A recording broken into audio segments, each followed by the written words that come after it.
yeah. Happy anniversary, yeah.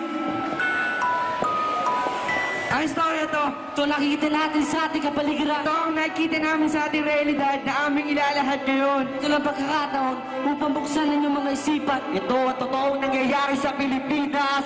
Pakinggan! Oo, ano po ang ginawa ng gobyerno sa ating isipan? Parang sakit na nakakahawang inilagay sa ating kapalayan at hindi mo maaalis at hindi mo rin matatanggal. Ang problema ang idinulot ng bulok na sistemang sobrang bagal at ang mga tao inuktot mo sa kanilang pwesto na siya ring mamanahin ang susunod na Pangulo. Nalintig at yaman ngayon at nabubulag-bulagan sa mga pangyayari sa ating kapaligiran. At sino ba ang pakikinggan at sino ba ang papanigan? Ang mga militar ba na pumapaslang ng kapwa nating kababayan? O ang mga taong sinasabing kaaway ng ating lipunan? Kapilit pinumulat ang mata ng karamihan upang may sawalat, may bulgar ang mga pangyayaring nagaganap sa ating bayan. Oo, siguro nga mga paslit pa lang kami na wala pang alam. Ngunit imbis na libro ng karunungan ang aming babasahin na isang payagan na mga puro karasan. Patay na tikwan ng unti-unti lumalapit sa isipan na isang bagbag. Tulad tuwan.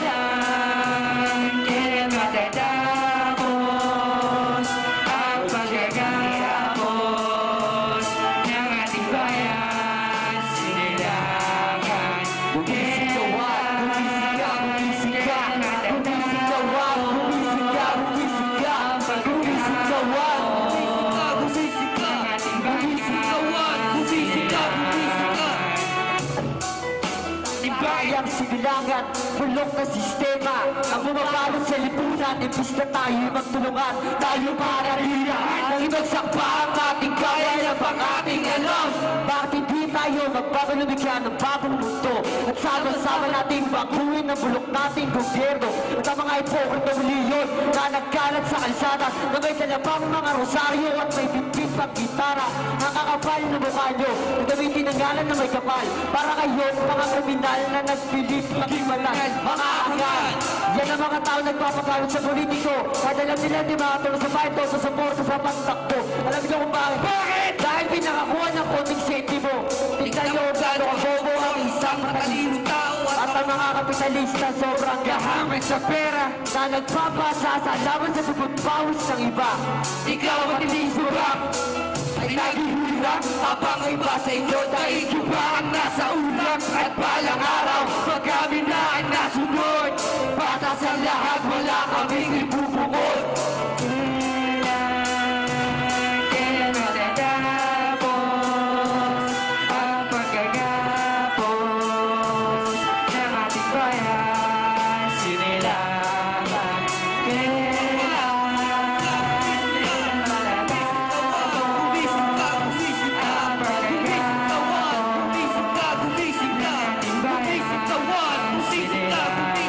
Gobyerno sa ating bansa Ay puro kahaman, ang pera ng mga tao sa kanila mga palad na pupunta kasi na ba ano ng inyong nagawa ang inyong mga pangako kung di ba manakatoon lumipas ang ilang taon hanggang sa tumabaon. kasabi ng ating panahon hanggang ngayon nakabaon ang ating bansa ay nakatapa at nakatipaay Kasi baha, di ka pa ba natanda sa inyong mga binoto?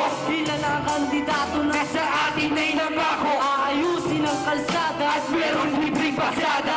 sa ating bansa Nagkaroon ng krisis sa palay, naman ng media sa ating bansa'y palagi niaway Marami nang namatay, ilan na ang buwis ng buhay at ang batang musmos Kailan malala sa masarap na buhay at ang ating bansa Kailan magkakaroon ng buhay, Lumaban lamang habang tayo ay nabubuhay.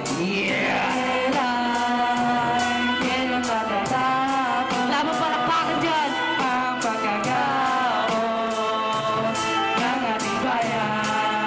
Sinilangan. Arriba, arriba, arriba, tao gama. Arriba, arriba, arriba, tao gama. Mga kapitalis.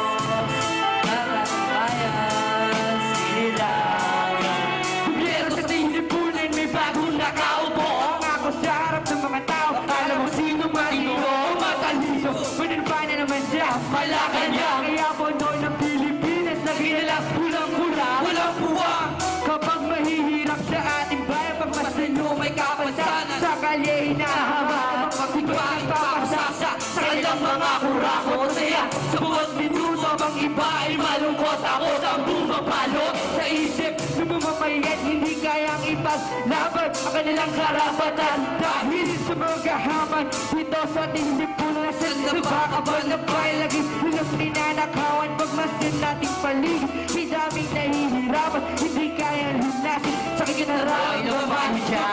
Mga kababayan sa atin ay namumuhunan, basta mga kayamanan sa bawat mga tahanan. Mga inosente na walang malis sa mga kalokohan. Mga balita sa telebisyon na bawang kasinungalingan. Ultimong droga sa ating bansa, hirap ninyong malutas. Gigil, lumigaw kayo dyan! Mga nakikilugan ngayon, pakinggan nyo ang tula ng batang mandirigma. Ilalahat mga pangyayari dito sa ating bansa na sana bukas magkaroon ng magandang kinabukasan para sa mga kabataan na naligaw ng kapalaran. Magkaroon naman kayo kahit konting konsensya. Pwede bang maituwid lahat ng pagkakasala? Mga pumunta nangyayari sana ay maibsan na para ang ating bayan ay matahimik na sana.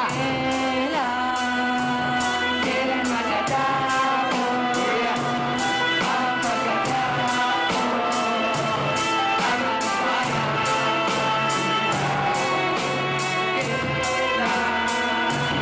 Kailan matatapos ang pagkatapos ang ating bayan? Bumisigawan, bumisigawan, bumisigawan, bumisigawan, bumisigawan, bumisigawan, bumisigawan, bumisigawan, bumisigawan. Sige, mo na naman ako, bumagay na naman ang mga ito na parang di mo naman talaga makakala ko sa ba talaga naman mula. Sige, subukan mo na naman kalaban. Sino ba talaga gumagawa na naman ng mga alam? Di mo naman talaga nakakuha ko sa ba talaga? Sige na, kalaban na naman. Inata ko na naman, di mo naman talaga magawa na naman. Wala na naman napasin na kayo. Sige, yeah! Yeah, yan yung